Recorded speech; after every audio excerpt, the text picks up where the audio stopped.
Good evening, everyone.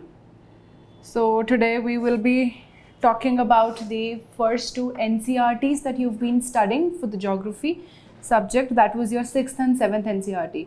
Also your test that you had, right? That's a 35 question test.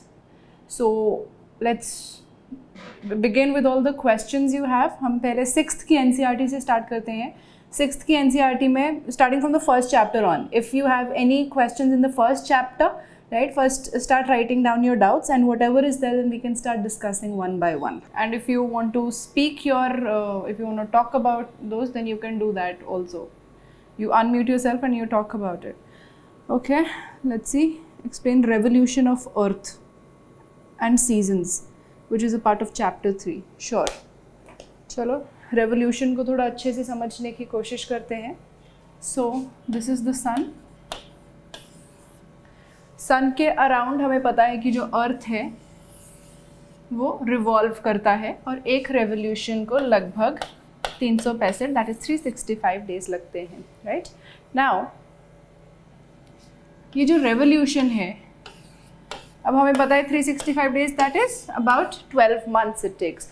अगर हम revolution को quarters में देखने की कोशिश करें, that is in every 3 monthly progression, तब हम थोड़ा सा इसको समझते हैं. फॉर एग्जांपल अगर शुरू करें, स्टार्टिंग डे हम मान के चलते हैं ऑन मार्च 21. ठीक, 21 मार्च को देखते हैं. 21 मार्च को सन और अर्थ की रिलेटिव पोजिशनिंग देखेंगे.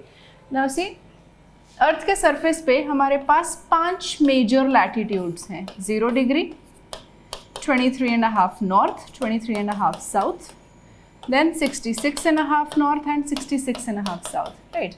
देखो 0 डिग्री तो जो है दैट इज़ अ लैटिट्यूड, लेकिन उसके अलावा जो 23.5 नॉर्थ एंड साउथ हैं, ये दोनों also from revolution we'll try to understand कि ये दोनों बड़े स्पेसिफिकली 23.5 ही हमने ट्रॉपिक ऑफ कैंसर या ट्रॉपिक ऑफ कैप्रिकॉर्न को 23.5 ही क्यों चुना है. Why not anything else, why not 25, why not 30, right? Why 23.5 specifically? So that is one thing we'll try to understand along with the revolution. Okay. Also another thing before I talk in detail about revolution, बहुत बार revolution के context में हम term use करते हैं कि sun ऊपर चला गया या sun नीचे चला गया. sun move नहीं करता है, right? That we know. The sun doesn't move. जो move करती है वो earth move करती है, लेकिन जब अर्थ मूव करती है तो वंस भी से कि सन ऊपर चला गया, we mean in context to earth, कि अर्थ के हिसाब से सन की पोजीशनिंग नॉर्थवर्ड है या अर्थ के कॉन्टेक्स्ट में सन की पोजीशनिंग साउथवर्ड है. सो एक्चुअली सन तो वहीं पे है, लेकिन अर्थ ऐसे मूव करते करते सन की orientation with respect to earth keeps changing. So don't get confused when I say कि सन ऊपर है या सन नीचे है, either way. Right, so let's see. अगर हम 21 मार्च को देखें तो जो सन है, सन का पोजिशन अर्थ के कॉन्टेक्स्ट में बिल्कुल बीचों बीच होता है, इक्वेटर के बिल्कुल ऊपर होता है, like this. Right, if this is earth, this is the equator, this is the sun. So sun is vertically overhead the equator on March 21. After that जो सन है वो इक्वेटर के वर्टिकली ओवरहेड होता है, मतलब अर्थ के बिल्कुल ऐसे बीचों बीच उसकी पोजिशनिंग है. अब जो सन है that is a light source as well as a heat source. अब क्योंकि वो बिल्कुल सेंटर में है, जिसकी वजह से जो सन की लाइट है वो सारी अर्थ पे ऐसे इक्वली डिस्ट्रीब्यूट होती है. राइट, सिंस बिल्कुल यहाँ सेंटर में है, so edge to edge equal distribution of light happens all across the earth, because of which there is an equal duration of day on half of the earth and equal duration of night on the other half of the earth, because of which the duration of day equals night, और इसी को हम बोलते हैं equinox. The word equi means equal, nox means night. So equinox, equal duration of day and night, right? ये होता है equinox. अब यहाँ से मार्च से अब अप्रैल, मई, जून, जैसे जैसे समय बीतता है, जो अर्थ अभी यहाँ पे खड़ी थी वो धीरे धीरे ऐसे चलना शुरू कर देती है. जब वो ऐसे चलती है तो व्हाट वी नोटिस इज कि जो सन का पोजीशन है विद रिस्पेक्ट टू अर्थ थोड़ा सा नॉर्थवर्ड मूव करना शुरू हो जाता है, मतलब इक्वेटर से धीरे धीरे थोड़ा थोड़ा ऊपर. Right, and bye the time you reach June 21, जून 21 हम ये देखते हैं कि जो सन है वो 23.5 नॉर्थ के वर्टिकली ओवरहेड होता है, राइट। सो पहले इक्वेटर के ऊपर था, जब ऐसे ऊपर है तो इक्वेटर के ऊपर है। जैसे जैसे थोड़ा समय बीतता गया, अर्थ अपना रेवोल्यूशन कैरी ऑन कर रही है। रेवोल्यूशन कैरी ऑन करते करते once it comes down to once it has crossed 3 months, धीरे धीरे जो उसका पोजिशन है वो नॉर्थवर्ड मूव होते होते by June 21 sun is vertically overhead tropic of cancer 23.5 degree north, ठीक है। इसके बाद जब ये दोबारा और अगला समय आएगा, अगले 3 महीने जाएंगे, तो धीरे धीरे व्हाट विल स्टार्ट हैपनिंग, ये 23.5 से दोबारा से नीचे को इक्वेटर की तरफ आना शुरू कर देता है। It does not go beyond 23.5 degree north, ठीक है। ये दोबारा नीचे को, तो क्या हुआ, इक्विनॉक्स पे ये है इक्वेटर के बिल्कुल ऊपर। फिर धीरे धीरे जब समय बीतता है ये पोजीशन इसकी थोड़ी ऊपर शिफ्ट हो जाती है। By June 21 it is vertically overhead the tropic of cancer, that is 23.5 degree north. फिर उसके बाद और समय बीतता है, ये धीरे धीरे फिर इक्वेटर की तरफ आना शुरू कर देता है। तो 3 महीने और बीतेंगे, आ जाती है सितंबर 23। सितंबर, देखो 3 महीने लगे ऊपर जाने में, फिर 3 महीने लगते हैं उसे वापस नीचे आने में, and by September 23 it is again over the equator, right, for another equinox. फिर 3 महीने गुजरते हैं, इसका पोजीशन धीरे धीरे इक्वेटर से नीचे की तरफ आना शुरू कर देता है ऐसे, एंड बाय दिसंबर 22 जो सन है उसका position is vertically overhead 23.5 degree south, that is called as the tropic of Capricorn, okay. फिर उसके बाद ऊपर जाना शुरू कर देता है, by the time it reaches March again equinox, फिर अप्रैल मई जून फिर दोबारा आ जाता है ट्रॉपिक ऑफ कैंसर के ऊपर, फिर नीचे आना शुरू हो जाता है इक्वेटर के ऊपर, फिर 23.5 डिग्री साउथ। तो इन्हें मूव क्या करें, इक्वेटर से 23.5 नॉर्थ, फिर इक्वेटर 23.5 साउथ, फिर इक्वेटर ऊपर, फिर इक्वेटर नीचे, लाइक दिस। सो 23.5 जो है, 23.5 is very specific because this is the limit up till which the sun is vertically overhead at least once in a year. इसके beyond sun कभी vertically overhead होता ही नहीं है, right?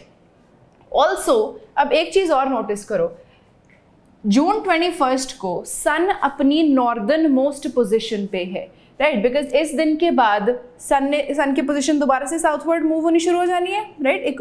इक्विनॉक्स से ऊपर जानी शुरू हुई थी, जून 21 तक ऊपर जाता है, फिर उसके अगले दिन से दोबारा नीचे आना शुरू कर देता है। That means on June 21 the sun is on its northernmost position, because of which northern hemisphere is receiving the maximum light of the day। पूरे साल की जो सबसे ज़्यादा लाइट आएगी वो इस दिन आएगी, because of which northern hemisphere में इस दिन सारे साल का सबसे लंबा दिन होता है, सबसे छोटी रात होती है। हमने ये सुना होगा कि 21 जून को सबसे लंबा दिन होता है, राइट। वो 21 जून को सबसे लंबा दिन इसीलिए होता है इन द नॉर्दर्न हेमिस्फेयर क्योंकि सन की पोजीशन ट्रॉपिक ऑफ कैंसर के ऊपर होती है, that is the northern most position, right. So June 21 को northern hemisphere has longest day and shortest night, and this day is also called as a summer solstice, ठीक। फिर दोबारा से equinox आएगा, इक्विनॉक्स के बाद साउथवर्ड पोजीशन, और जब ये आता है 22 दिसंबर हमने सुना होगा कि 22 दिसंबर को सबसे छोटा दिन होता है, राइट। वो सबसे छोटा दिन अगेन हमारे नॉर्दर्न हेमिस्फेयर में सबसे छोटा दिन होता है, वो इसीलिए क्योंकि सन अपनी सदर्न मोस्ट पोजीशन पे है। जब सदर्न मोस्ट पोजीशन पे है तो मतलब southern hemisphere is receiving maximum light of the entire year. तो सदर्न हेमिस्फेयर में सबसे लंबा दिन और सबसे छोटी रात, वाइल नॉर्दर्न हेमिस्फेयर में सबसे लंबी रात और सबसे छोटा दिन, और इसी दिन को हम विंटर सॉल्स्टाइस बोलते हैं। सो एक आता है इक्विनॉक्स, फिर समर सॉल्स्टाइस, फिर इक्विनॉक्स, फिर winter solstice, and the cycle continues in the same manner. So I hope we are clear with revolution. That is the gist of revolution. Okay, that was revolution. The next thing is prime meridian and international date line and how to calculate them. एक और सवाल है, on which dates Earth is closest and farthest from the sun and why is it so? हाँ ठीक है, पहले ये वाला सवाल ले लेते हैं, then we'll talk about the international date line because ये revolution के साथ मिलता जुलता सवाल है। Okay. ये सन है, सन के अराउंड अर्थ एक इलिप्टिकल ऑर्बिट में ट्रैवल करता है, राइट। सन है एक इलिप्टिकल ऑर्बिट। पहली बात तो ऑर्बिट क्या होता है? ऑर्बिट वो रास्ता है जो अर्थ फॉलो करता है सन के अराउंड रेवोल्यूशन कंप्लीट करने के लिए, राइट। सो दैट मतलब कहीं पे भी बुक में देखेंगे तो ऑर्बिट का डेफिनेशन यही है, a fixed path that earth follows around the sun. अब ये जो पाथ है ये पूरा सर्कुलर नहीं है, ठीक है। अगर ये ऐसा गोला है तो उसका पाथ ऐसा नहीं है, it is not like this, proper spherical नहीं है, instead it is slightly elliptical. Elliptical मतलब होता है एग लाइक, थोड़ा सा इलोंगेटेड एक तरफ को। अब अगर क्योंकि इसका रास्ता इलोंगेटेड है, because of which there will be times जब सन और अर्थ आपस में काफ़ी दूर हैं, जैसे ये, and then there will be times जब सन और अर्थ काफ़ी क्लोज हैं, जैसे कि ये, क्योंकि रास्ता ही उसका इस तरीके का है। तो दीज डेज जब ये सन और अर्थ आपस में सबसे दूर होते हैं, it is called as aphelion. It happens on 4th of July every year, और इस दिन सन और अर्थ के बीच का डिस्टेंस होता है 152.5 मिलियन किलोमीटर। और ये जब सन और अर्थ क्लोजेस्ट होते हैं इसको बोलते हैं पेरीहीलियन। ये होता है 3rd of जनवरी को, और इस दिन सन और अर्थ के बीच का डिस्टेंस होता है 147.5 मिलियन किलोमीटर, ठीक। तो aphelion, perihelion, aphelion occurs on 4th of July, perihelion 3rd of Jan. And distance also देखो, यहाँ पे डिस्टेंस ज़्यादा है 152.5 और यहाँ पे कम है 147.5। आपने कहीं ना कहीं बुक में पढ़ा होना है कि अर्थ और सन के बीच का average distance is 150 million kilometre. वो 150 इन दोनों का एवरेज ही होता है, कभी 152.5 तक पहुंचा होता है तो कभी 147.5 पे रह जाता है, तो उनका एवरेज लेके चलेंगे तो दैट इज 150 मिलियन किलोमीटर। तो ये होता है why it is closest and farthest, and it happens because of the elliptical shape of the orbit. Okay, so I hope that's clear. इसके बाद प्राइम मेरिडियन और इंटरनेशनल डेट लाइन की बात कर लेते हैं। देखो अर्थ जो है, अर्थ एक ऐसा स्फेरिकल शेप है, राइट, ऐसा गोला जैसा है। अब वो जो, क्योंकि वो ऐसा गोला जैसा है, if we have to study it तो हमें उसका कोई स्टार्टिंग और एंडिंग पॉइंट चाहिए। आप ऐसे रैंडमली अब एक सर्कल को कहाँ से पढ़ना शुरू करेंगे, एक स्फेयर को, where will you start and end it, right. So for our convenience हमने इसके ऊपर कुछ एक ग्रिड जैसा बना दिया है, कुछ ऐसा लंबा लाइन बना दिया, कुछ ऐसा लेटा हुआ लाइन बना दिया, राइट। तो ये जो इस तरीके की लाइंस हैं, these are called as latitudes, और जो इस तरीके की लाइंस हैं these are called as longitudes, ठीक। आप ऐसे भी याद कर सकते हैं, ये लेटी हुई होती है, लेटना ऐसे होता है, राइट, लेटी हुई। So latitudes, these are long, so longitudes, ये जो ऐसे वर्टिकल लाइन्स हैं इनको लॉन्गिट्यूड बोलते हैं, इस तरीके की लाइन को लैटिट्यूड बोलते हैं, राइट। अगर हम लैटिट्यूड देखें so what we will see is कि ये बनाते कैसे हैं, राइट, ये कैसे डिसाइड हुआ कि कितने कितने डिस्टेंस के बाद आप लैटिट्यूड या लॉन्गिट्यूड बनाएंगे। सो इफ वी सी, पहले लैटिट्यूड समझने की कोशिश करते हैं, फिर लॉन्गिट्यूड पे आएंगे। लैटिट्यूड्स कैसे बने? देखो अर्थ हमें पता है ऐसा गोला है ना, it's a circle like this, circle नहीं, स्फेयर लाइक दिस, राइट। अब उस स्फेयर का जो बिल्कुल सेंटर होएगा, राइट इन द सेंटर, मतलब आप 3D में इमेजिन करें, और 3D में जो बिल्कुल इसका सेंट्रल पॉइंट होएगा, अगर उस सेंट्रल पॉइंट पे आप एक डी रख दें, इफ़ यू रिमेंबर छोटे होते हैं हमारे ज्योमेट्री बॉक्स में काफ़ी यूजलेस आइटम होती थी डी, राइट, वो डी पे एंगल बने होते थे बहुत सारे। अगर आप वैसा सा एक डी रख दे राइट इन द सेंटर, ठीक। अब यहाँ से आप एक 0 डिग्री बनाएं, ठीक है, मतलब ये गोला है, इसके सेंटर में डी रख दिया, डी से आपने एक 0 डिग्री एंगल बनाया। वो 0 डिग्री एंगल जहाँ पे भी आके अर्थ के सरफेस पे टच किया, राइट, जहाँ पे भी आके टच किया वहाँ पे आपने एक सरफेस पे ऐसा गोला बना दिया जिसको बोल दिया इक्वेटर, ठीक। फिर आपने यहाँ से एक 1 डिग्री एंगल बनाया, 1 डिग्री, वो जहाँ पे भी सरफेस पे आया वहाँ पे आपने 1 डिग्री लैटिट्यूड बना दिया। फिर आपने 2 डिग्री एंगल बनाया, वहाँ पे 2 डिग्री लैटिट्यूड, 3, 4, 5, 6, 7 करते करते करते करते आप इवेंचुअली ऊपर तक जाते जाते कहाँ आ जाएंगे, 90 डिग्री पे। ऐसे ही नीचे को सेम वे देखा जाए तो क्या है, these are angular distances, right. हर एक एंगल के बाद आप ये बनाते जाएंगे एक एक angle, so you will keep getting one latitude after every one angle, ठीक है। ऐसे हम लैटिट्यूड्स बनाते हैं। अगर आप लॉन्गिट्यूड की बात करें, अच्छा एक चीज़ यहीं पे अगर बात करें, ये जो इक्वेटर होता है 0 degree latitude also called as equator divides the earth into northern and southern hemisphere. इसके ऊपर का रीजन सारा नॉर्दर्न हेमीस्फेयर होता है, इसके नीचे का रीजन सारा सदर्न हेमीस्फेयर होता है, ठीक है। यही अगर हम लॉन्गिट्यूड को पढ़ने की कोशिश करें तो क्या है कि अब ये कैसे बनते हैं। अभी हमने क्या किया जब लैटिट्यूड पढ़ा कि ऐसा गोला है, इसके बीच में डी रखा, एक एक एंगल बनाया एंड उसके हिसाब से आप लैटिट्यूड बनाते गए, ऐसा ही है।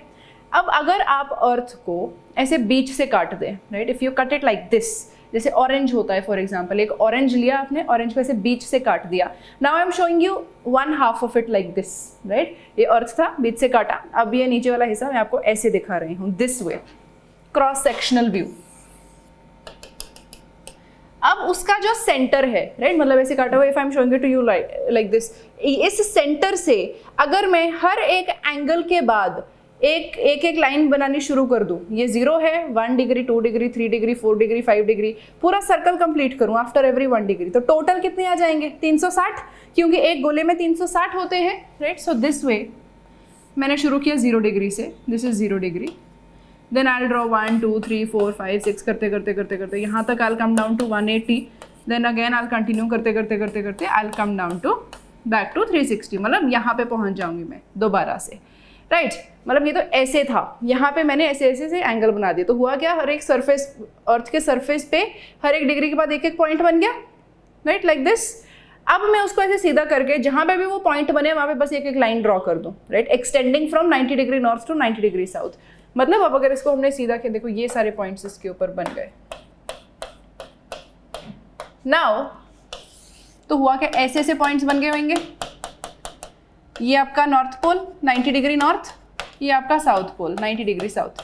जो तो था ये 0 डिग्री लाइन, 0 डिग्री वाला हियर, इसको तो बोलते हैं GMT, ग्रीनविच मीन टाइम या फिर प्राइम मेरिडियन। और इसके बिल्कुल ऑपोजिट साइड एक होएगा, बिल्कुल ऑपोजिट साइड 180 डिग्री, जिसको बोलते हैं इंटरनेशनल डेट लाइन। सो बिल्कुल जो बीचों बीच 0 डिग्री वाला है दैट इज प्राइम मेरिडियन, उसके जो ऑपोजिट साइड चलता है that is your international date line. अब देखो ये अर्थ का गोला है, इधर GMT इधर आइडियल। उसने क्या किया, अर्थ को 2 हिस्सों में डिवाइड कर दिया, इधर वाला area called as western hemisphere, इधर वाला कॉल्ड एज ईस्टर्न हेमिस्फेयर। अब हमने क्या किया, ये जो भी लाइंस बनी, राइट, इसको 1 degree west, 2 degree west, 3 degree, 4 degree, 5 degree, 6 degree करते करते करते 180 तक पहुंचेंगे, कितने आ जाएंगे 179 डिग्री वेस्ट तक।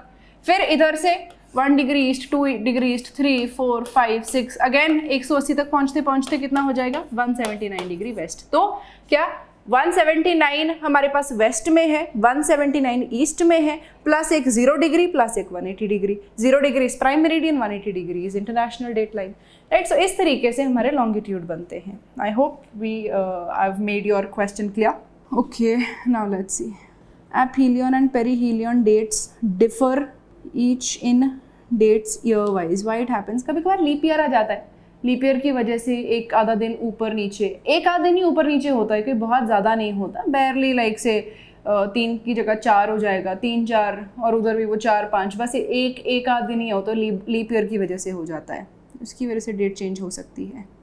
इनफैक्ट ये जो हमारे समर सॉल्स्टाइस, विंटर सॉल्स्टाइस है, इनका भी एक दिन ऊपर नीचे होता रहता है, so that should not be an issue. Circle of illumination, circle of illumination is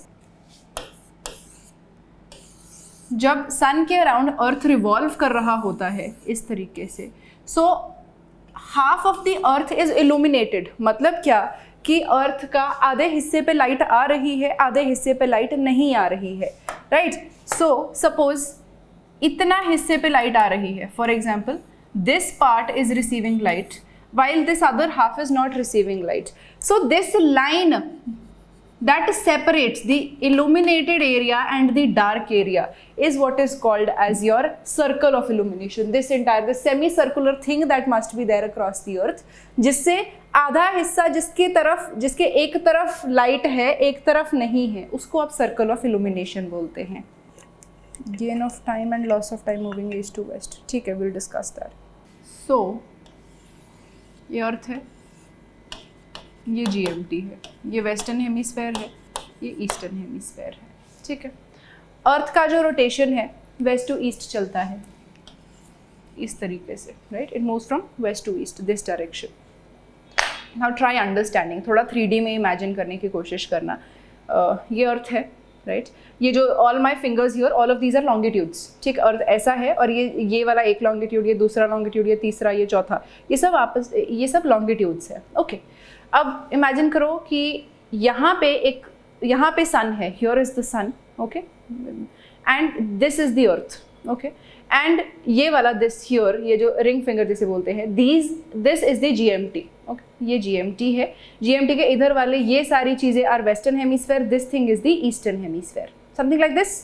अब रोटेशन कहाँ से चलेगा? वेस्ट टू ईस्ट, इस तरीके से. ठीक है, तो ये बीच वाली लाइन हो गई आपकी GMT, इधर वाला सारा पार्ट हो गया वेस्टर्न हेमिस्फेयर और इधर वाला सारा पार्ट हो गया ईस्टर्न हेमिस्फेयर, और यहाँ सन है. मूव करना है ऐसे. सबसे पहले जो, अब क्योंकि सन यहाँ पे है तो ये जो ईस्टर्न हेमिस्फेयर है, दिस पार्ट हियर, यहाँ पे सबसे पहले सन एक्सपोजर आएगा. जब सन एक्सपोजर आ गया, सन एक्सपोजर का मतलब क्या हुआ? सुबह हो गई, दिन हो गया. ठीक, अब क्या है कि रोटेट कर रही है अर्थ. सबसे पहले यहाँ पे सूर्योदय हुआ और ये सारी जगह जो है यहाँ पे अभी रात ही है. ठीक है, फिर धीरे धीरे ऐसे मूवमेंट हुई. ठीक, फिर ये वाले पे सन थोड़ा ढीला पड़ गया, ये वाला एरिया, अब ये जो जहाँ पे GMT है वहाँ पे सन पूरा फुल ब्लोन आ गया. ठीक, फिर अभी ये वाली जगह पे अभी भी अंधेरा है, फिर और टर्न हुआ, दिस पार्ट गेट्स सनलाइट, वहाँ पे डे हुआ, और मूव हुए ये वाले पार्ट पे आई, और मूव हुए ये वाले पार्ट पे आई.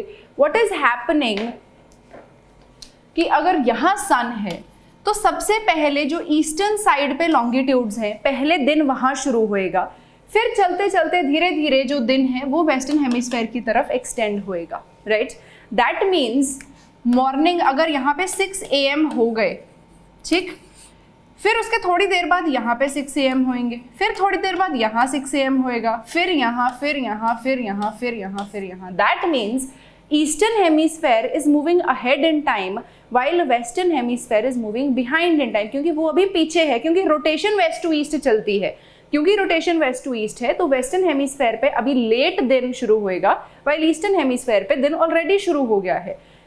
इसीलिए आपने शायद कभी नोटिस किया हो, if you have anyone you know in any foreign country, उधर अगर आपके पास कोई कनाडा अमेरिका वगैरह में है या इंग्लैंड या कोई भी उधर anywhere in the western world, अगर आप उनसे कभी भी बात करें, right, so you will get to know कि जो हमारा समय और उनके समय में अंतर रहता है वो लगभग हमसे 12-13 घंटे पीछे चलते हैं. वो पीछे क्यों? क्योंकि देखो इंडिया की लोकेशन कुछ यहाँ पे है, कनाडा अमेरिका की लोकेशन कुछ यहाँ पे है, और रोटेशन ऐसे चलेगा. So this part will get sunlight first, और घूमते घूमते घूमते इस पार्ट पे लाइट आते आते 12-13 घंटे अभी निकल जाते हैं, right. So for both of them to be on the same time it will take at least 12 to 13 hours. However, if you have some other people living here, Australia, New Zealand, Japan, all this, वो थोड़े इधर हैं, तो उनका समय जो है वो हमसे आगे चलता है. Why? Because they are towards east of India. East of India होने की वजह से यहाँ पे जो सन है वो सन एक्सपोजर पहले आ जाएगा, because of which they will have day first, and हमारे पे थोड़ा लेट आएगा. सो हमारा अगर सपोज हमारे यहाँ पे इस समय 5:30 हो रहे हैं, तो इधर जो कंट्रीज हमसे इधर हैं वहाँ पे टाइम हमसे आगे है. जैसे फॉर एग्जांपल आज ही के दिन के वहाँ पे हो सकता है कोई 10 बज रहे हैं रात के, 11 बज रहे हैं, राइट, 9 बज रहे हैं, something like that. While the countries that are towards our west, ठीक, वो अभी हमसे समय में पीछे हैं. हमारे यहाँ पे शाम के 5:30 हो गए हैं, इन जगहों पे अभी सुबह हो रही है. It's still morning, it's still 5 o'clock in the morning, 6 o'clock in the morning, right. So that is because of rotation in west to east. That is why जब आप वेस्ट टू ईस्ट आते हैं तो you gain time. Why? Because it's ahead in time. As you move from east to west you lose time. Why? Because that is behind in time, right. तो वो होता है. From landform chapter, as we know, fold mountain, block mountain and the volcanic mountains are there. My question is it important to remember where that are located means places or just definitions are enough in HPS का perspective. अच्छा देखो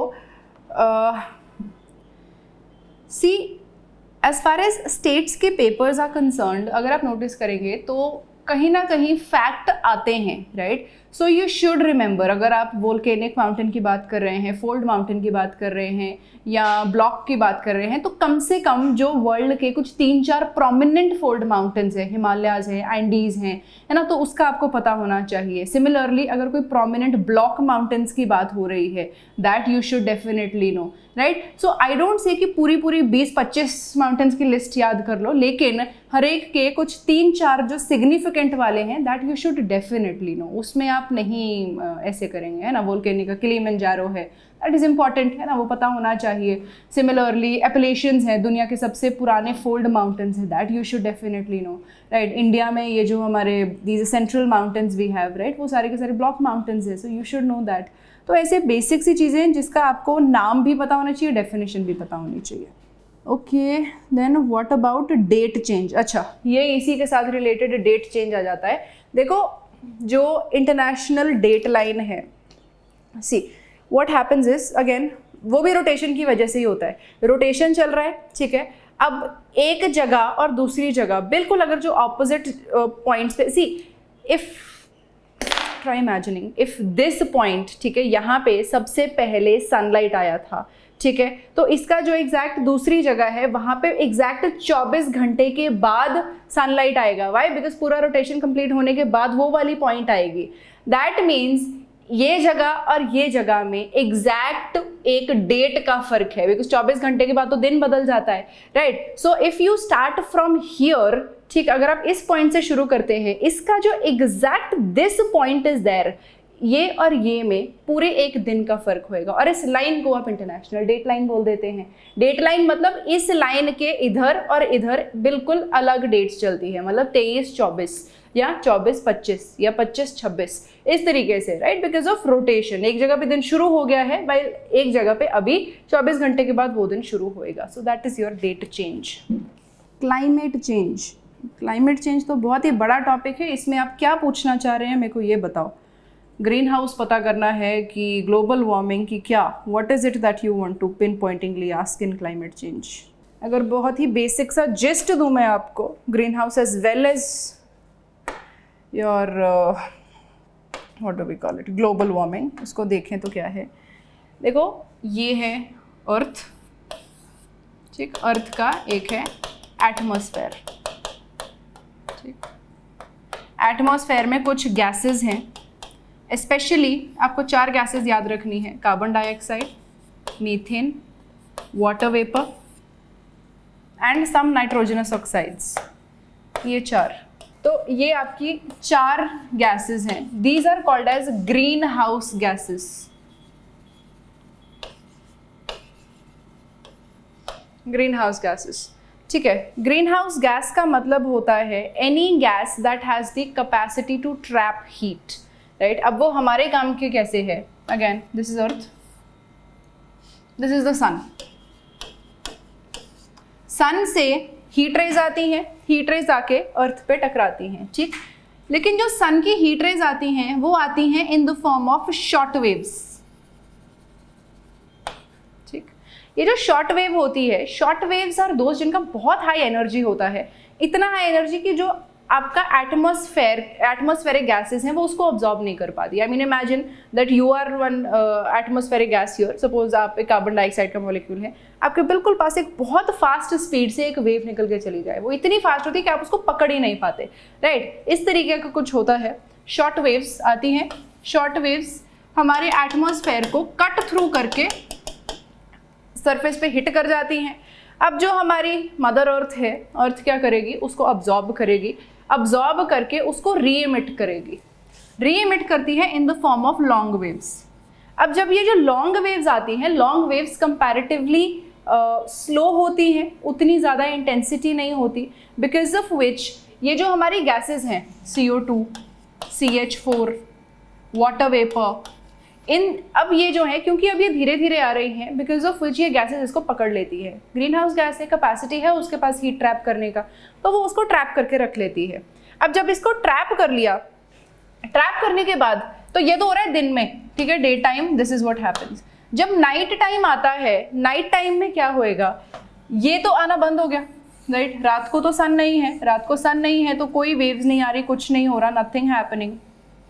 लेकिन दिन में जो भी heat इन्होंने trap की थी, ये जो आपकी ग्रीन हाउस गैसेस ने दिन में जो भी हीट ट्रैप की थी, वो रात को उसको रीइमिट करना शुरू कर देती है। उससे क्या है कि रात को in the absence of heat also कोई बहुत ज़्यादा अर्थ ठंडी नहीं हो जाती, राइट, क्योंकि जो भी ट्रैप की हुई है वो रात को इमिट करने लग जाती है, तो एक एवरेज टेम्परेचर मेंटेन हो जाता है। This is called as green house effect. और ग्रीन हाउस इफेक्ट एक अच्छी चीज़ है, बहुत ज़रूरी चीज़ है। ग्रीन हाउस इफेक्ट ना हो तो अर्थ पे लाइफ पॉसिबल ही नहीं है, right. It is like that blanket, it's that warm blanket जो कि हमें एक्सट्रीम हॉट या एक्सट्रीम कोल्ड से बचा के रखता है। दिन में एक्सेस हीट को ट्रैप कर लिया और रात को जो भी हीट ट्रैप की थी उसको रिलीज कर दिया, तो एक अच्छा बैलेंस बन जाता है। अब प्रॉब्लम क्या आती है, due to anthropogenic reasons, that means due to man made reasons, हमारे एटमॉस्फेयर में ये ग्रीन हाउस गैसेस की मात्रा बढ़नी शुरू हो गई। कुछ तो ऐसे कि हमने ऐसी ऐसी मशीनें बना दी या ऐसा सिस्टम बना दिया कि बहुत ज़्यादा CO2 रिलीज होनी शुरू हो गई, है ना। कुछ हमने पेड़ पौधे काट दिए, कुछ हमने ऐसी CFC, HFC, इस तरीके की गैसेस बहुत ज़्यादा बना के हमारे एटमॉस्फेयर में रिलीज हो गई। सो ग्रीन हाउस गैसेस की मात्रा बढ़ गई, और कुछ नहीं, सिर्फ ग्रीन हाउस गैसेस की मात्रा बढ़ी। देन व्हाट हैपेंड, अब सन की तो फिर से वही है, वही शॉर्ट वेव आएगा, अर्थ उसको ऑब्जॉर्ब करेगा, रीइमिट करेगा तो ग्रीन हाउस गैसेस हैं तो ये तो पकड़नी शुरू कर देंगी। लेकिन देखो, पहले हीट को ट्रैप करने वाले थोड़े मॉलिक्यूल थे, ठीक। अब क्योंकि एंथ्रोपोजेनिक रीजन की वजह से ग्रीन हाउस गैसेस बढ़ गई हैं, मतलब हीट ट्रैप करने वाले मॉलिक्यूल्स बढ़ गए हैं। So now many more molecules have started trapping heat. अब क्या होएगा, रात को जब लाइट ये हीट नहीं आ रही तो बहुत सारी ये जो heat in green house gases में ट्रैप हो रखी है, ये सारी की सारी रिलीज होनी शुरू हो जाएगी। मतलब क्या कि जो एक एवरेज टेम्परेचर है अर्थ का, वो इंक्रीज करना शुरू कर जाएगा, right. That is what is called as global warming, the abnormal warming up of the average temperatures of the earth because of increase in the green house gases in the atmosphere, ठीक है। तो green house effect in itself बहुत अच्छी चीज़ है, लेकिन अगर वो excessive हो जाए then it becomes global warming, और इसी ग्लोबल वार्मिंग को आजकल एक फैंसी टर्म्स में क्लाइमेट चेंज बोलते हैं। So I hope we are clear with it. Okay, then there is question 31 of the test. As the air gets warmer, what effect does it have in the capacity to hold water vapor? हाँ, बढ़िया, ये भी देखते हैं। Now let's see. देखो, जो हमारी air होती है, जैसे जैसे वार्म अप होती है वैसे वैसे उसका मॉइस्चर होल्डिंग कैपेसिटी बढ़ता रहता है। जैसे जैसे वो ठंडी होती है उसकी मॉइस्चर होल्डिंग कैपेसिटी कम होती रहती है, राइट। फॉर एग्जांपल, अगर आप समझने की कोशिश करें, अगेन हाइपोथेटिकल फिगर्स हैं, सिर्फ समझने के पर्पस से। अभी सपोज टेम्परेचर है 20 डिग्री सेल्सियस, अभी हम इस कमरे में बैठे हैं, जहाँ पे भी आप बैठे हैं, wherever if what is the room, वहाँ पे आप मान के चलो 20 डिग्री सेल्सियस टेम्परेचर है, और वहाँ पे एयर मॉलिक्यूल्स हैं 5 एयर मॉलिक्यूल्स, ठीक। हर एक मॉलिक्यूल के पास 2 वाटर मॉलिक्यूल्स को होल्ड करने की कैपेसिटी है, ठीक। उतने मॉलिक्यूल पानी के हैं कि नहीं दैट इज सेकेंडरी, लेकिन हर एक एयर मॉलिक्यूल के पास 2 वाटर मॉलिक्यूल होल्ड करने का कैपेसिटी है एट 20 डिग्री सेल्सियस, ठीक है। जैसे जैसे आप इस कमरे का टेम्परेचर बढ़ाना शुरू कर देंगे, ठीक है, अभी यहाँ पे आई हैव AC ब्लोइंग, अगर मैं AC को बंद कर दूँ, धीरे धीरे क्या टेम्परेचर बढ़ जाएगा, टेम्परेचर बढ़ के सपोज 20 से हो गया 30, ओके। तो what will happen, again imaginary, लेकिन देखो कि ये जितने भी ये जो आपके 5 एयर मॉलिक्यूल्स थे, अभी 20 डिग्री सेल्सियस पे हर एक के पास कैपेसिटी थी 2 वाटर मॉलिक्यूल पकड़ने की। जैसे जैसे गर्मी होनी शुरू होती है, मॉलिक्यूल्स का शेप ऐसे बदलेगा कि उसकी 2 की बजाय ऐसे एक तीसरी आर्म निकल के बाहर आ जाएगी, probably because it's feeling hot, उसकी एक तीसरी आर्म ऐसे बाहर निकल के आ गई, सबकी तीसरी आर्म आ गई। Now what happens, each molecule now has the capacity to hold 3 water molecules instead of 2. This has happened. ठीक, अगर इसका उल्टा कर दे, अगर हम AC और तेज कर दे और इस कमरे का टेम्परेचर 10 डिग्री सेल्सियस पे ले आए, ठीक, बहुत ठंडा कर दिया, जब बहुत ठंडा कर दोगे देन इमेजिन कि अब ये जितने भी मॉलिक्यूल्स हैं, air molecules, they will start feeling cold, they will pull in their arms. तो उसने सपोज अपनी दो आर्म्स वापस खींच ली, सिर्फ एक रह गई, तो क्या हुआ, जो वेपर होल्डिंग कैपेसिटी है वो कम हो गई. Now each can hold only 1 water molecule. तो क्या होता है कि आप जैसे जैसे टेम्परेचर बढ़ाते रहते हैं किसी भी सिस्टम का, उसके जो एयर मॉलिक्यूल्स हैं, एयर मॉलिक्यूल्स पे वाटर होल्ड करने की कैपेसिटी बढ़ जाती है. जैसे ही आप टेम्परेचर कम करते हैं वो ऐसे उनकी ओरिएंटेशन बदलती है कि उनकी वाटर वेपर होल्डिंग कैपेसिटी कम हो जाती है. So that is how temperature is associated with the water vapour holding capacity of the air molecules. I hope this is clear now. How poles experience 6 months day and 6 months night. चलो revolution पे ही वापस आते हैं, देखते हैं क्या होता है.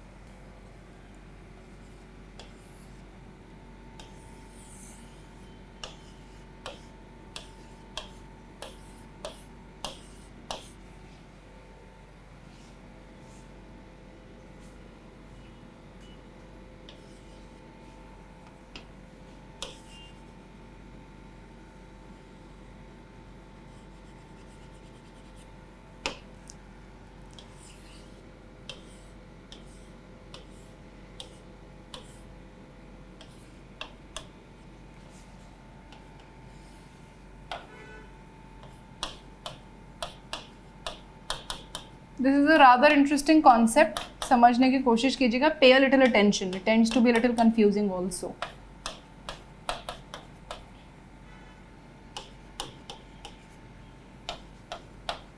सो दिस इज द इक्वेटर, ये वाला जितना है दिस इज नॉर्दर्न हेमीस्फेयर, ये वाला है southern hemisphere, right. This part and this part, this is just a different angle, just to make it easier to understand, है ना. सिर्फ समझने के लिए हमने ऐसा बनाया है, तो थोड़ा देखिएगा. जब आप इक्विनॉक्स पे हैं हियर, राइट, इस दिन, दैट इज March 21. March 21 वाले दिन जो सन है, सन का पोजीशन बिल्कुल इक्वेटर के सामने होता है. यहाँ पे है सन. जब सन यहाँ पे है then what will happen, because sun is directly in the centre, जो सन का लाइट है वो अर्थ पे यूनिफॉर्मली डिस्ट्रीब्यूट होएगा. You will be able to see light from here up till here, edge to edge light जो है वो आपको दिखाई देता है, because sun is right in the centre, uniform distribution. Okay, इसके बाद धीरे धीरे क्या होता है, the sun starts moving northward, ये हमें पता है. यहाँ से जब इधर जाते हैं, by the time it reaches June 21, it is vertically overhead tropic of cancer, that is this, इसके ऊपर. अब देखो, जब सन ऊपर मूव करना शुरू कर देगा, as the sun starts moving northward, equinox वाले दिन बिल्कुल 90 डिग्री साउथ पे लाइट आ रही थी. उसके अगले दिन जब सन थोड़ा सा ऊपर मूव किया, तो जो उसका लाइट है, लाइट का स्फेयर भी थोड़ा सा मूव कर जाएगा. ये लाइट का स्फेयर थोड़ा सा मूव कर गया तो क्या होएगा, what you will see is, you will see some darkness that starts here. जैसे जैसे ये ऊपर मूव करता रहेगा, फिर डार्कनेस यहाँ तक आ गई, फिर यहाँ, फिर यहाँ, फिर यहाँ, मतलब the area under darkness will keep increasing. कब तक इंक्रीज करेगा, जब तक सन यहाँ नहीं पहुंच जाता 23.5 ऊपर. तो मतलब जब तक ये ऐसे 23.5 ऊपर आ रहा है, तब तक ये एरिया अंडर डार्कनेस भी ऐसे ऐसे करके 23.5 ऊपर आ रहा है 90 डिग्री से, राइट. ऊपर गया, ऊपर जाते जाते bye the time it reaches 23.5 degree north, that is 21 June, 66.5 degree south पे कंप्लीट डार्कनेस होता है. देखो 90 डिग्री साउथ पे तो इक्विनॉक्स के अगले दिन से ही शुरू हो गया था, राइट, बिकॉज सन जैसे ही इक्वेटर से थोड़ा भी ऊपर मूव हुआ, 90 डिग्री साउथ पे डार्कनेस शुरू हो गया. अब 21 जून को सन पहुंच गया यहाँ, और सन की जो लाइट है वो यहाँ से इधर 66.5 तक स्ट्रेच कर रही है, बिकॉज ऊपर चला गया है तो साउथ पोल पे लाइट नहीं आ रही, बाकी सारे एरिया पे खूब लाइट आ रही है. Now the next day on, now what will start happening, sun धीरे धीरे फिर नीचे आना शुरू हो जाएगा. जब नीचे आना शुरू होएगा तो क्या धीरे धीरे लाइट दोबारा आनी शुरू हो जाएगी, ठीक, लाइट आ रही है, आते आते आते आते eventually where will it reach? Here September, मतलब यहाँ से कहाँ आ गया? सितंबर 23। तो back to equator, back to equator का मतलब क्या? Again edge to edge light, 90 degree north से 90 डिग्री साउथ, कंप्लीट लाइट आ रही है हर जगह। इसके अगले दिन से, इक्विनॉक्स के अगले दिन से, again what will happen? The sun will start moving southward. जब ये साउथवर्ड मूव करेगा तो लाइट कहाँ से विड्रॉ होगी? यहाँ से। पहले दिन यहाँ से लाइट विड्रॉ हो गई, फिर सन और नीचे गया तो और विड्रॉ, और विड्रॉ, यहाँ भी अंधेरा, यहाँ भी अंधेरा, अंधेरा होते होते होते होते कब तक अंधेरा होता रहेगा? जब तक ये नीचे नहीं पहुँच जाता। पहुँचना कहाँ पे है? 23.5 पे। जब ये यहाँ तक पहुँच गया, so this entire area is under darkness. अब इसके अगले दिन से sun will again start moving upward, upward move करते, फिर यहाँ लाइट आ जाएगा, फिर यहाँ आ जाएगा, फिर यहाँ आ जाएगा, पहुँचते पहुँचते पहुँचते bye the time it reaches equator दोबारा 90 डिग्री नॉर्थ पे लाइट आएगा। ठीक है, अब देखो, अब समझने की कोशिश करो हो क्या रहा है यहाँ पे।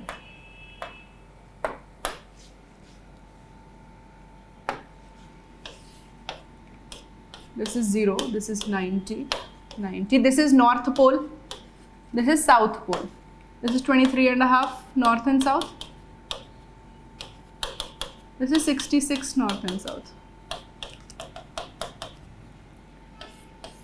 मार्च से लेके सितंबर तक सन जो है नॉर्दर्न हेमिस्फेयर में घूम रहा है ऐसे। All that while when sun is in the northern hemisphere 90 degree south पे कोई लाइट नहीं है, there is no light whatsoever, right. In fact जब जून पे पहुंचते हैं तब तो 66.5 तक कोई लाइट नहीं होती। 66.5 इज वन लैटिट्यूड जहां पे एक दिन होता है जब कंप्लीट डार्कनेस है, राइट। ये बाकी का एरिया 66.5 पे तो एक ही दिन होता है डार्कनेस का, लेकिन यहाँ पे जैसे यहाँ पे 2 दिन, 4 दिन, 10 दिन, 15 दिन, 20 दिन, 1 महीना, 2 महीना, 3 महीना, बिल्कुल 90 डिग्री साउथ पे देखोगे तो 6 महीने, right, because all that while the sun is in the northern hemisphere, right, from March to सितंबर 90 degree south is under complete darkness. Okay, फिर इक्विनॉक्स वाले दिन फिर इसके ऊपर लाइट आ गई एज टू एज। अब उसके अगले 6 महीने, दैट इज सितंबर से लेके अगली मार्च तक सन जो है वो सदर्न हेमिस्फेयर में घूम रहा है। जब सदर्न हेमिस्फेयर में घूम रहा है तो कहाँ पे लाइट नहीं आ रही? 90 डिग्री नॉर्थ पे। यहाँ पे देयर इज नो लाइट, यहाँ पे नो लाइट। धीरे धीरे क्या है, यहाँ पे तो 6 महीने 0 लाइट है, यहाँ पे क्या है 6 नहीं तो चलो 5 महीने, 4 महीने, 3 महीने, 2 महीने, 1 महीना, 15 दिन, 10 दिन, और 66.5 पे तो एक दिन होता है when there is complete darkness, right. So that is how, क्योंकि जो सन का पोजिशन है it's either in the northern hemisphere और in the southern hemisphere, so accordingly the north pole or the south pole has 6 months of darkness. So I hope this is clear. If it is possible, please give example of the area which experiences it. North pole and south pole. What other area are you asking? I'm not very clear. Please make your question clear. अच्छा, वैसे country wise, हाँ कोई बात नहीं, country wise क्या है कि ये जो इधर 66 के ऊपर वाली जितनी कंट्रीज हैं, ये देखो, ये जो यूरेशिया का नॉर्दर्न मोस्ट पार्ट है, या फिर ये जो थोड़ा सा इधर कनाडा है, so this part here is the northern most part of Canada, Alaska वगैरह, यहाँ पे Norway, Finland, top most part of Russia, ये सब है। और इधर बिल्कुल जो नॉर्दर्न मोस्ट पार्ट है, यहाँ पे you have tiny bit of South America, उसके अलावा इधर तो कुछ ज़्यादा लैंड है नहीं, राइट। बट अगेन ये this north pole part, Arctic region plus this northern most parts of some of these countries, and here this southernmost tip, tiny bit of it, otherwise सारा का सारा सिर्फ अंटार्कटिक में चला जाता है, right? So that is how it works. Great if it's clear. और बताओ, any other doubts and questions we have? Ocean currents. Okay, ocean currents देखते हैं।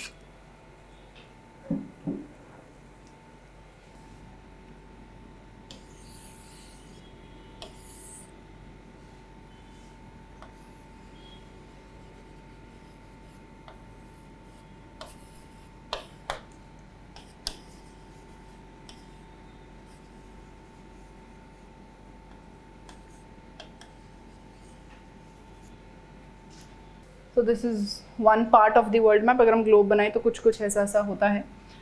Now see, this is the equator, 0 degree. ये यहाँ पे और यहाँ पे इस तरीके से हमारे पास है 23.5 नॉर्थ, 23.5 साउथ, ठीक। ये है सन। अब हमें ये पता है कि जो सन है, सन का लोकेशन 0 से 23 नॉर्थ 23 साउथ, मतलब सिर्फ इतने से एरिया में सन वर्टिकली ओवरहेड रहता है। लाइट तो चलो बाकी जगह भी आती है, लेकिन एक एंगल पे आती हैं रेज। ये जगह है जहाँ पे सीधी रेज आती हैं, because of which this region is much more heated, right. यहाँ पे बहुत ज़्यादा गर्मी होती है as compare to all the other regions in the world, because of which अब अगर लैंड हीटेड है तो जाहिर सी बात है ओशंस भी हीटेड है, पानी भी गर्म है। और जब पानी गर्म होता है it tends to expand, right, वो थोड़ा एक्सपेंडेड होता है। अगर आप ऐसे साइड व्यू देखें, मतलब ऐसा एक साइड व्यू देखें तो ये सारा अर्थ के ऊपर का ओशन है फॉर एग्जांपल। अब अगर आप ये देखें ट्रॉपिकल एरिया में हीट बहुत आ रहा है, बिकॉज ऑफ विच यहाँ का पानी एक्सपेंडेड है, थोड़ा सा ऐसे उभरा हुआ है, थोड़ा फैला हुआ है। वाइल अगर आप ये वाले रीजन्स देखें, दीज टू, तो यहाँ पे क्या है, ठंड होती है। ठंड होने की वजह से जो पानी है वो थोड़ा सा कॉन्ट्रैक्टेड है, right. So slightly you will C a contraction in water towards the polar areas. तो कहीं ना कहीं आपको क्या दिख रहा है, एक इस तरीका का ग्रेडियंट दिख रहा है पानी में, राइट, कि सेंटर में ऐसे थोड़ा ऊंचा है और साइड से थोड़ा सा नीचा है, because of the amount of heat that these regions are receiving. Now what happens is, अगर पानी एक जगह ऊंचा और एक जगह नीचा है तो जाहिर सी बात है कि पानी का फ्लो कैसे को चलेगा, वो ऐसे ऊंचे से थोड़ा सा नीचे की तरफ को मूव करने को शुरू करेगा।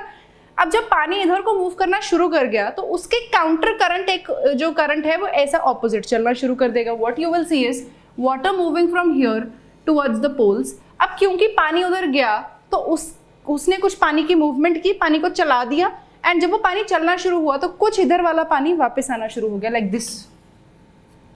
सेम हैपनिंग हियर, राइट, यही आपको यहाँ पे भी दिखता है हर जगह। अब जो भी पानी इक्वेटर से पोल की तरफ जा रहा होता है, this is equator, right, equator से पोल की तरफ जो भी पानी जाता है, those are called as warm currents. And जो भी पानी पोल से इक्वेटर की तरफ आ रहा होता है are called as cold currents. ठीक, see why am making it so clear कि बहुत बार क्या होता है, देखो अदरवाइज तो ये समझ ही आता है कि जो इक्वेटर से जा रहा है वो वार्म ही होएगा और जो पोल से आ रहा है वो कोल्ड ही होएगा। लेकिन ये जो वार्म एंड कोल्ड वाली टर्मिनोलॉजी है that is on the basis of direction of movement and not a temperature. Why, because बहुत बार अगर सपोज ये ऊपर जा रहे हैं लेकिन कभी कभार अब इसका एक ब्रांच टूट के इसे नीचे को वापस आना शुरू कर गया, तो अब इसको क्या बोलोगे, कोल्ड बोलोगे कि वार्म बोलोगे, है ना। So that is where the confusion comes in.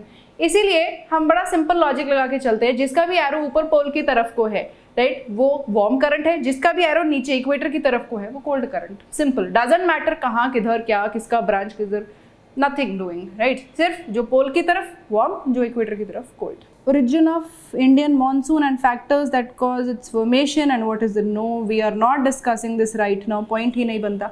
Because पहली चीज़ तो ये कि आपके सिलेबस का अभी था ही नहीं, आपने जो बुक्स किए हैं वहाँ पे इंडियन मानसून का कुछ नहीं है। This will come in once you are doing your 12th का NCERT and also that will take 2 hours in itself. वो पूरा 2 घंटे का अलग ही लेक्चर है Indian monsoon. I will discuss that, वो कोई इशू नहीं है, लेकिन उसकी बारी आने दीजिए, क्योंकि उससे पहले बहुत सारी चीज़ें समझने वाली है। अगर मानसून समझना है तो मानसून के लिए जेट स्ट्रीम क्या है, कोरियोलिस फोर्स क्या है, विंड पैटर्न्स क्या हैं, राइट, बहुत सारी चीज़ें देखनी पड़ेंगी। तो right now we can not do that right now, right, like trust my instinct, we will do it जब आप उस NCERT पे आएंगे। हाँ, मुझे पता है चैप्टर 8 में थोड़ा सा मेंशन किया है उन्होंने, बस 2-3 टर्म्स लिख दिए हैं कि गर्मी में बारिश होती है, सर्दी में नहीं होती है, रिट्रीटिंग मानसून होता है, बस that's it. Leave it for now, trust me here, leave it for now. It's a very big and very interesting topic.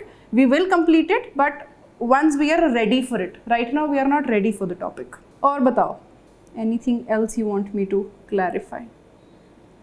Evolution of landforms. कौन से landform की बात कर रहे हैं आप? थोड़ा क्लियर कीजिए सवाल। Difference between oceanic and continental crust. चलो ये देख लेते हैं। इतने को आप evolution of landforms वाले सवाल को थोड़ा सा क्लैरिफाई कीजिए। इतने को हम यहाँ पे ओशियानिक और कॉन्टिनेंटल क्रस्ट के डिफरेंस की बात कर लेते हैं। सी, अर्थ पे एक फिनोमेना है जिसको बोलते हैं डेंसिटी डिफरेंशिएशन। ये जो डेंसिटी डिफरेंशिएशन है इसका मतलब ये कि जो भी डेंस चीज़ होती है, जो भी भारी चीज़ होती है, वो धीरे धीरे नीचे को सेटल होती रहती है, जो भी लाइट चीज़ है वो धीरे धीरे ऊपर आती रहती है। फॉर एग्जाम्पल, आप अभी कांच का ग्लास लें, उसमें पानी डाल लें, ठीक, फिर आप एक स्पून के साथ थोड़ी सी मिट्टी स्कूप करें, उसमें मिक्स कर दें और फिर उसको पड़ा रहने दें। यू विल नोटिस कि धीरे धीरे क्या होएगा, जो भी उसकी हैवियर चीज़ें हैं नीचे बैठ गई, जो भी लाइटर है ऊपर आ गई। That is called as density differentiation. ठीक, अर्थ पे भी चल रही है। अर्थ पे भी ये होता है कि जो सबसे हल्की चीज़ें हैं, हल्की चीज़ें ऊपर आती रहती हैं, जो रिलेटिवली भारी चीज़ें हैं वो नीचे आती रहती हैं, राइट, दैट इज देयर। अब ये जो पहली बात, तो ये जो क्रस्ट है, ओशियानिक क्रस्ट और कॉन्टिनेंटल क्रस्ट में फ़र्क क्या होता है, राइट, लेट्स ट्राई अंडरस्टैंडिंग। देखो, अर्थ पे हमारे पास ब्रॉडली 3 लेयर्स हैं, कोर, मेंटल, क्रस्ट। ये है बिल्कुल सेंटर कोर, ठीक। कोर के बाहर आपके पास है this red thing is mental, और मेंटल के बाहर जो है this orange thing you have, this is your crust. अब ये जो क्रस्ट है, क्रस्ट में क्या है, बहुत सारी जगह पे गड्ढे हैं, बहुत जगह से टूटा हुआ है, बहुत सारे इसमें इम्परफेक्शंस हैं, राइट। ओवर टाइम देखो, इवेंचुअली क्या हुआ था, नॉट इवेंचुअली, ओरिजिनली क्या हुआ था कि ये वाला जो इस तरीके का क्रस्ट था, ये कई कई जगह से टूट रहा था, राइट, कई कई जगह से टूटना शुरू हो गया, थोड़ा फैल रहा था। जब ये फैलना शुरू हुआ तो जो गड्ढे थे, गड्ढे बढ़ गए, right, because see it's a very brittle surface. अब अगर इसको हम ऐसे मान के चलें, this is the core, this is the mental, और ये क्रस्ट है, और क्रस्ट में बीच बीच में गड्ढे आने शुरू हो गए, बिकॉज क्रैक था। अब वो क्रैक क्या है, फैलते फैलते वो क्रैक जब बड़ा हो जाता है तो वो क्रैक ही गड्ढा बन जाता है। तो खूब सारे ऐसे गड्ढे बन गए ऑन द सरफेस, इस तरीके के बहुत सारे हैं। Now due to some reason बारिश हो रही थी। अब वो बारिश भी करेंगे, क्यों हो रही थी, वो जब अगेन आप 11th की एनसीईआरटी में once you are reading about origin of your continents, right, पहले तो ओरिजिन ऑफ एटमॉस्फेयर देखेंगे, फिर उसमें कॉन्टिनेंट्स वगैरह देखेंगे, तो तब आप ये समझ आएंगे कि बारिश क्यों हो रही थी। बट आइदर वे, अभी क्या हमारे काम की चीज़ है कि जो क्रस्ट है, क्रस्ट में बड़े बड़े गड्ढे थे, एंड जब ऊपर से बारिश पड़ रही थी तो उस बारिश ने उन गड्ढों को ऑक्यूपाई कर लिया, ठीक। ऑक्यूपाई करने के बाद क्या बन गए, ओशंस। यही गड्ढे इवेंचुअली जब पानी से भर गए, इसको आपने ओशन बोलना शुरू कर दिया। तो अब ये जो ऊपर वाला एरिया रह गया, this is called as your continental crust, और ये जो ओशन के नीचे का हिस्सा है, इसको आप बोलते हैं योर ओशियानिक क्रस्ट, है ना, आपका जो ओशन का बेस है, ओशन फ्लोर जिसे बोलते हैं। नाउ सी, अगर आप इसकी हाइट वाइज भी देखें, जो चीज़ ऊंची है, जो चीज़ बिल्कुल सरफेस पे है, सबसे बाहर है, डेंसिटी डिफरेंशिएशन के हिसाब से वो सबसे हल्की होएगी, while the thing that is slightly deeper will tend to be denser, right? तो पहला difference between continental mass and oceanic floor is that of its density. This is way lighter, this is comparatively denser, ठीक। दूसरी चीज, जो आपका continental मास है, ये काफी ब्रॉड है, काफी चौड़ा है, right, but like I said बहुत ही हल्का है। ऑन द अदर हैंड, जो आपका ओशन फ्लोर है, ये काफी पतला है, right, it's not all that broad, it's very thin, but it is still very very heavy, right, it is very heavy in nature, it is mainly made up of basalt. अगर यहाँ पे आप पत्थर की बात करें, ज्यादातर बसाल्ट है, while यहाँ पे ज्यादातर ग्रेनाइट है, right. So continental mass is much broader but lighter and made up of granite, while ocean floor is much thinner but is much denser and made up of basalt, ठीक। एक आपने और term सुनी होगी, सियाल and सीमा। वो भी क्या है कि ये जो कॉन्टिनेंट है, यहाँ पे जो मेजर 2 एलिमेंट्स हैं, एक आपको मिलता है सिलिका, एक आपको मिलता है एल्यूमिनियम, तो सियाल बोल देते हैं। वाइल ये वाला जो रीजन है, यहाँ पे आपको ज़्यादातर मिलता है sima, that is silica plus magnesium, right. तो 3-4 चीज़ें क्या, ये जो ओशन फ्लोर है पतला होता है, it's thin, it's dense, it's basaltic, mainly made up of silica and magnesium, while continental mass, it is thick but it is very light, it is made up of granite, major constituents are silica and aluminum. तो this is how your continental mass is different from ocean floor. I hope we are clear here. और बताओ, any other doubts we have? Explain about the types of winds. चलो देख लेते हैं थोड़ा सा winds को भी. देखो ब्रॉडली हमारे पास दो तरीके की विंड्स होती हैं. कुछ होती हैं परमानेंट विंड्स, कुछ होती हैं लोकल विंड्स.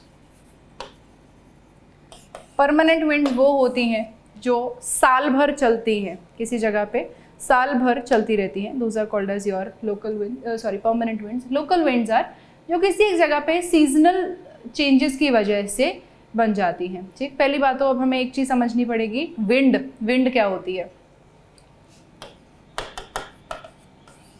देखो ये जो विंड है, wind means movement of air, horizontal movement of air. ठीक, between a region of high pressure to a region of low pressure. एक हाई प्रेशर बेल्ट से लो प्रेशर बेल्ट की तरफ विंड जो है मूव करती है. तो वो जब एयर मूव करती है हाई प्रेशर से लो प्रेशर की तरफ, उस चीज़ को आप विंड बोलते हैं. अब अगर विंड समझनी है तो हाई प्रेशर लो प्रेशर समझना पड़ेगा कि वो क्या होता है. देखो हाई प्रेशर, चलो उसको भी अब थोड़ा सा और पीछे चलते हैं. Let's do this topic in detail only. इसको थोड़ा अच्छे से समझिएगा. अगली वाली एनसीईआरटीज जो आएंगी 8th 9th 11th 12th तक भी, वहाँ पे भी यही कॉन्सेप्ट है, बार बार आता रहेगा. तो इसको फिर हम दोबारा नहीं करेंगे, we'll do it now only properly. ठीक, 2-3 थिंग्स. पहली चीज़ तो क्या है कि जो प्रेशर है, प्रेशर का लेना देना होता है टेम्परेचर के साथ, और टेम्परेचर का लेना देना होता है सन पोजीशन के साथ. Right, that we know. जहाँ पे सन होएगा वहाँ पे ज़्यादा हीट, जहाँ पे सन दूर है वहाँ पे कम हीट. नाउ फॉर एग्जाम्पल हमारे पास दो जगहें हैं. ये है जगह ए, ये है जगह बी. ये जो जगह ए है यहाँ पे खूब सन है, खूब हीट है. राइट, अब जब हीट है बहुत सारी, हीट की वजह से व्हाट विल हैपन, ये जो इसका सरफेस है, सरफेस हीट हो जाएगा.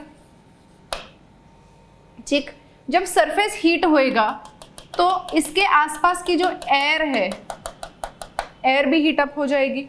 जब एयर हीट अप होएगी, एयर हीट होते ही थोड़ी एक्सपैंड कर जाती है. राइट, हवा जब भी आप उसको थोड़ा गर्म करेंगे वो थोड़ी एक्सपैंड कर जाती है, थोड़ी इसकी वॉल्यूम बढ़ती है.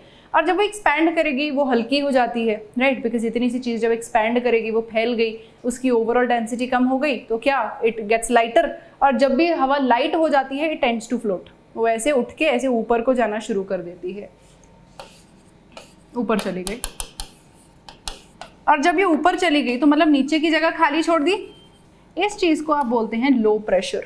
मीन्स जहाँ पे भी हवा कम है. राइट, आप मेनली प्रेशर को इतना मान के चले, जहाँ पे हवा ज़्यादा है वो हाई प्रेशर, जहाँ पे हवा कम है वो लो प्रेशर. लो प्रेशर तब बनता है जब कोई जगह ज़्यादा हीटेड होती है, जब यहाँ पे ज़्यादा गर्मी होएगी, because of which the land will get heated. So as a result the air above it will get heated, it will expand, get lighter, uplift and move up. तो जो लैंड है वहाँ पे एक लो प्रेशर बन जाता है. ये हुआ. दूसरी जगह है प्लेस बी.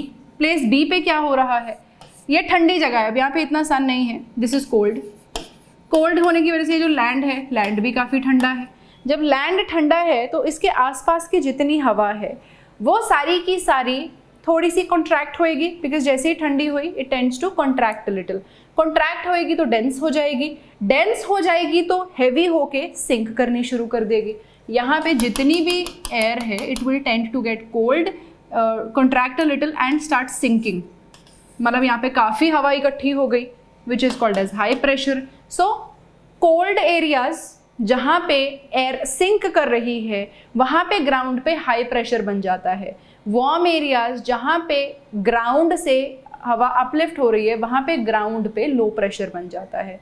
राइट, अब जो एयर मूवमेंट है वो चलती है हाई प्रेशर से लो प्रेशर. देखो नेचर का बैलेंस है, जहाँ पे चीज़ की कमी है वहाँ पे चीज़ आएगी from the region of excess. तो high pressure is the region of excess air, low pressure is the region of lack of air. So air starts moving from high pressure to low pressure. ठीक, इस चीज़ को आप wind बोलते हैं. And देखो जब भी आप विंड बोलते हैं, wind is always horizontal movement. इस मूवमेंट को ही हमेशा विंड बोलते हैं. एक लेवल पे जो मूवमेंट होती है ऑल्सो इसके साथ एक और चीज ध्यान रखने वाली, देखो अब ये जब ग्राउंड पे लो प्रेशर बना, ग्राउंड पे लो प्रेशर तब बना जब ग्राउंड की एयर ऊपर चली गई। जब ग्राउंड तो खाली रह गया लेकिन उसकी एयर गई कहाँ, ऊपर, ऊपर वाले एरिया में जाके इकट्ठी होगी, अक्यूमुलेटेड। मतलब क्या कि जहाँ पे ग्राउंड पे लो प्रेशर बना उसके एग्जैक्टली ऊपर उसके एटमॉस्फेयर में एक हाई प्रेशर बन गया। यहाँ पे you will C a high pressure. Similarly जहां पे ग्राउंड पे हाई बना है, ग्राउंड पे हाई कैसे बना कि उसकी एटमॉस्फेयर की एयर इकट्ठी होकर डेंस होकर नीचे चली गई, राइट। जब वो नीचे चली गई तो ऊपर वाली जगह खाली रह गई, which is called as a low pressure, right, क्योंकि हवा कम है तो लो प्रेशर। तो now what will happen, ground पे इस डायरेक्शन में विंड चल रही है तो उसके एग्जैक्ट एटमॉस्फेयर में ऑपोजिट डायरेक्शन में भी विंड चलनी शुरू हो जाती है, right. So normally if on ground wind is moving from west to east, in its atmosphere directly above it the wind will be moving from east to west। एक तो होता है ये चीज, ठीक है, ये होती है विंड, नॉर्मल विंड क्रिएशन। अब अगर हम अर्थ पे समझने की कोशिश करें कि अर्थ पे ये सब सिस्टम कैसे चलेगा, this is earth, this is equator. हमें पता है कि इक्वेटर पे बहुत हीट आती है, राइट, बहुत हीट है। बहुत हीट होने की वजह से यहाँ पे एक लो प्रेशर डेवलप हो जाएगा, राइट। लो प्रेशर क्यों बनेगा, बिकॉज हीट है, हीट की वजह से हवा जो है एक्सपैंड हुई, अपलिफ्ट हो गई। तो on ground there is low pressure, लेकिन इसके डायरेक्टली ऊपर एटमॉस्फेयर में, राइट, बिल्कुल अगर इक्वेटर पे आपके लो है तो इक्वेटर के बिल्कुल ऊपर उसके एटमॉस्फेयर में जो है there will be a high pressure. Similarly अगर आप पोल्स की बात करें, पोल्स में व्हाट हैपेंस इज, पोल्स ठंडे होते हैं। ठंडे होने की वजह से क्या है कि जो एयर है सारी कॉन्ट्रैक्ट करके सिंक करेगी, बिकॉज ऑफ विच ग्राउंड पे बन जाएगा हाई प्रेशर।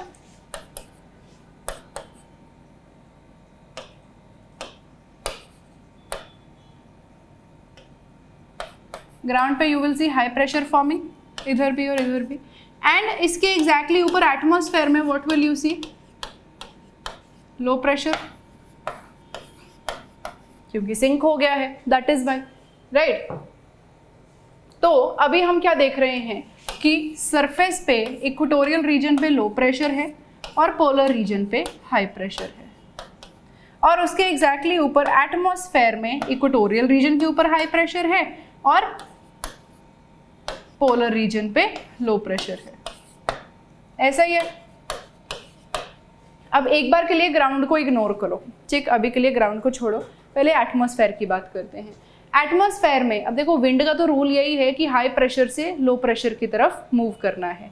तो जो विंड है वो इक्वेटर से ऐसे पोल्स की तरफ चलना शुरू कर देती है, ऐसे, मतलब this is again happening a layer above it, मतलब यहाँ से इधर को ऐसे जाना शुरू कर दिया है, इक्वेटोरियल रीजन से पोलर रीजन की तरफ, बोथ साइड, ओके। नाउ यहाँ पे एक और फोर्स रोल प्ले करती है which is called as Coriolis force. ये जो कोरियोलिस फोर्स है, कोरियोलिस फोर्स का एक ही काम होता है, विंड को डिविएट करना, विंड के डायरेक्शन को डिविएट करना। वो कैसे, कोई भी विंड अगर नॉर्दर्न हेमिस्फेयर में चल रही है तो उसका वो डायरेक्शन जो है it will start deviating it towards the right hand side. कोई भी विंड अगर सदर्न हेमिस्फेयर में चल रही है it will start deviating it towards its left hand side. Wind किधर को भी जा रही हो उसका राइट को डिविएट हो जाएगा नॉर्दर्न हेमिस्फेयर में, उसका लेफ्ट को डिविएट हो जाएगा सदर्न हेमिस्फेयर में। जैसे अगर विंड ऐसे ऊपर को जा रही है तो इधर को उसका राइट होता है तो इधर को डिविएट हो जाएगा। अगर सपोज विंड ऐसे भी चल रही है तब भी इसका राइट किधर होएगा, टुवर्ड्स दैट साइड, ऐसे। अगर विंड ऐसे जा रही है तो उसका राइट किधर है, यहाँ पे। अगर विंड ऐसे जा रही है तो राइट किधर है, उधर को।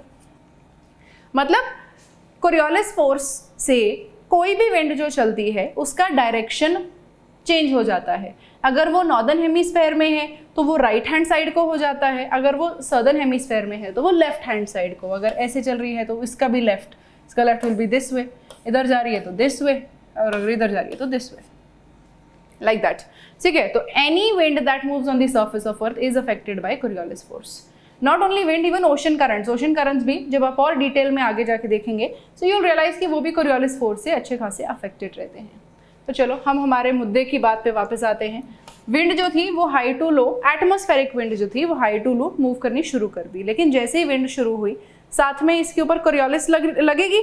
जब कोरियोलिस लगेगी बिकॉज ऑफ विच ये ऐसे सीधी जाती जाती इधर को डिविएट कर जाएगी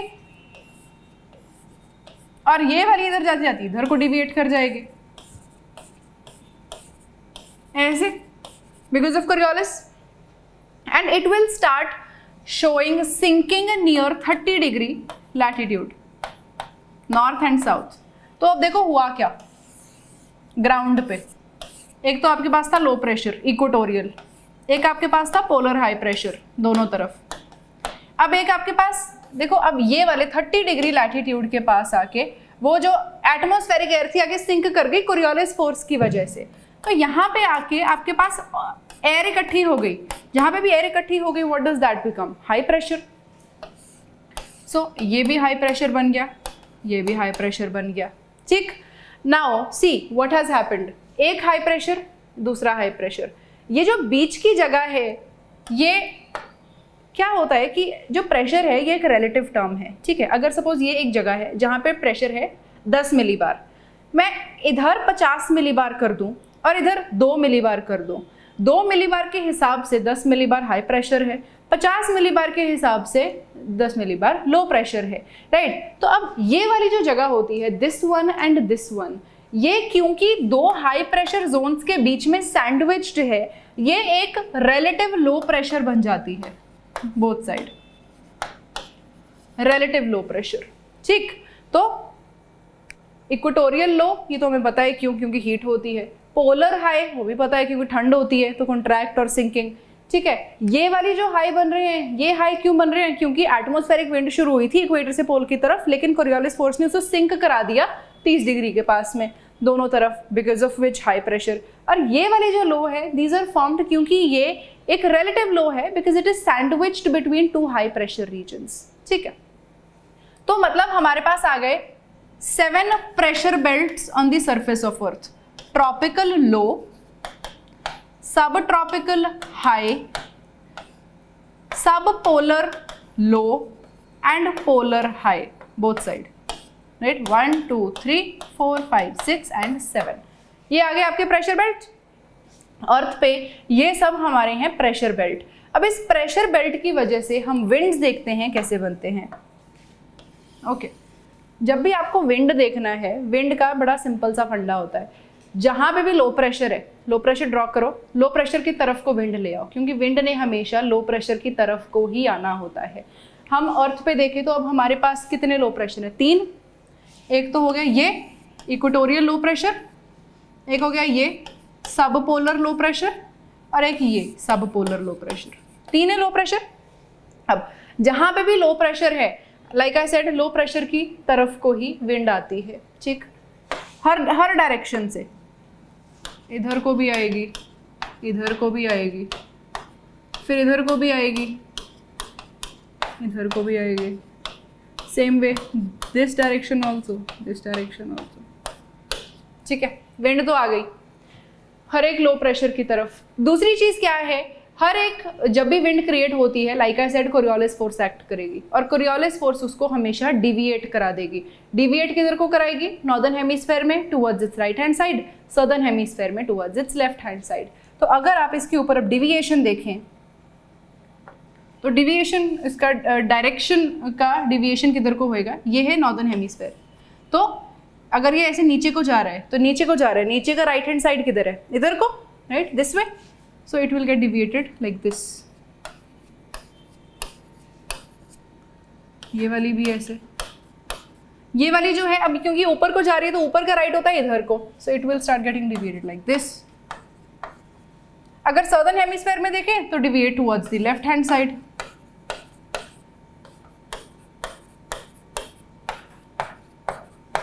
like this। तो by the end आपके पास विंड के 3 बेल्ट आ गए, कौन से, एक तो ये वाले जिसको आप बोलते हैं ट्रॉपिकल ईस्टर्लीज, एक ये वाले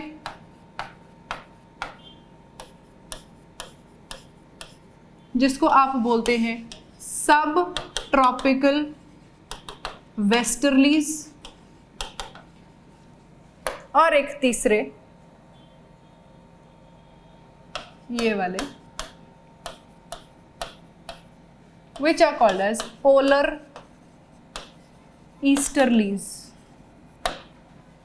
देखो ये जो टर्म होती है ईस्टर्ली या वेस्टर्ली, विंड की नेमिंग हमेशा उसके डायरेक्शन ऑफ ओरिजिन से रखी जाती है, ना कि डायरेक्शन ऑफ मूवमेंट।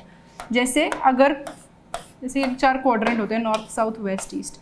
अगर कोई विंड ऐसे मूव करती है तो ये ओरिजिनेट कहाँ से कर रही है? साउथ ईस्टर्न डायरेक्शन से, तो it will be called as an easterly. अगर विंड ऐसे मूव कर रही है इस तरीके से, तब भी किधर से है? साउथ वेस्ट, मतलब वेस्टर्न साइड से आ रही है, it will be called as a westerly. ठीक, अगर विंड ऐसे भी मूव कर रही है दिस वे, तब भी क्या है? ईस्टर्न साइड से आ रही है ऐसे, again it will be a easterly. मतलब ये वाली भी ईस्टर्ली, ये वाली भी ईस्टर्ली, सिमिलरली ये वाली भी वेस्टर्ली, ये वाली भी westerly, depending on which direction it is originating from. तो इन दोनों की बात करें, both of them are starting from what? Eastern side, that is why they called as tropical easterlies, क्योंकि ये ट्रॉपिकल जोन है, ट्रॉपिकल ईस्टर्लीज। ये वाली दोनों ये किधर से शुरू हो रही हैं? इधर से ऐसे चल रही हैं, because of which they called as subtropical westerlies. और ये जो दोनों है again starting from the eastern side, so called as polar easterlies. ये जो 3 हैं, these are called as your permanent winds. ये सारा साल चलेंगी। हाँ, ये है कि इसका पोजीशन थोड़ा बहुत ऊपर नीचे होता रहेगा because of the change in the position of sun. Sun थोड़ा सा ऊपर, सन थोड़ा सा नीचे, बिकॉज हमने रेवोल्यूशन में देखा जब सन ऊपर नीचे होता है तो साथ में ये बस कितना है कि ये थोड़ा सा ऊपर चला गया, थोड़ा नीचे आ गया, लेकिन ये सारा साल चलती रहेंगी। That is what is your permanent wind. Local wind तो किसी एक एरिया में थोड़ा हीट ज़्यादा हो गया, कम हो गया, उसके बेस की वजह से आ गई विंड, चली गई, वो लोकल विंड है। ये परमानेंट विंड है। So I hope we are clear with this. और देखते हैं सवाल, वाई मिडल हिमालयाज आर, एक सेकेंड कहाँ गया, हाँ, why middle Himalayas are not present in the eastern Himalayas. देखो मिडल हिमालय ईस्टर्न हिमालय में ना होने का एक ही रीज़न है, जब ओरिजिनली बने थे तो ऊपर का एक एरिया था, नीचे का एक एरिया था, अंगारा लैंड एंड गोंडवाना लैंड, कुछ ऐसा ही था। जब ये आपस में आके टकराए, उसका ओरिएंटेशन ऐसा हुआ कि एक तरफ जो है पुश ज़्यादा था, इधर को पुश बहुत ज़्यादा था, because of which there were multiple folds. इधर को आते आते उसका डायरेक्शन ऐसा सा है कि इधर आते आते उतना स्ट्रांग पुश नहीं था जितना उस तरफ था, बिकॉज एक ऐसा आर्क जैसा था इधर, वो आर्क की वजह से यहाँ पे बहुत ज़्यादा फोर्स लगा तो मल्टीपल फोल्ड बन गए। जब इधर देखते हैं तो उतना स्ट्रांग ना होने की वजह से फोल्ड एक आधी रह गया, because of which either you will see 3 layers, either you will see 2 or even 1 at some places. That is why you don't have. It's not in this syllabus, but there is a blood falls in East Antarctica. How it causes and why it only happens in East Antarctica. इसके बारे में करेंगे बात, right? Give it some time, right? Let the topic come across and then we will talk about this also. Don't worry. और बताओ anything else that you don't understand. Also ये जो भी हम क्लास में डिस्कस कर रहे हैं, कोशिश करो keep making notes, even though I know we move a little fast, लेकिन कोशिश करें जितने आप नोट्स बना सकें। These will help you eventually, because आगे आगे जो भी चीज़ें हैं इन्हीं चीज़ों से कनेक्टेड चलेंगी, so this will help you. हाँ चलो, थैंक यू का तो वेलकम, कोई बात नहीं, दैट्स माई जॉब। सवाल बताओ अगर कोई है। I will wait for another 1 minute. If you have questions let them come, else will get done with the lecture. चलो, so I think we are done. बाकी का, so for the next 2 weeks I think you have to study the next 2 NCERT, 6th and 7th अभी कर लिया है, 8th और 9th, right, वो दोनों NCERTs को देखिएगा थोड़ा सा। See one thing you will see, most of the concepts will be repeated, but उसमें क्या है, थोड़ा सा डिटेल बढ़ता रहेगा। So keep following up with your previous NCERTs as you study the consecutive ones, right? So that's all for today, right? Thank you so much for participating. I'll see you next time.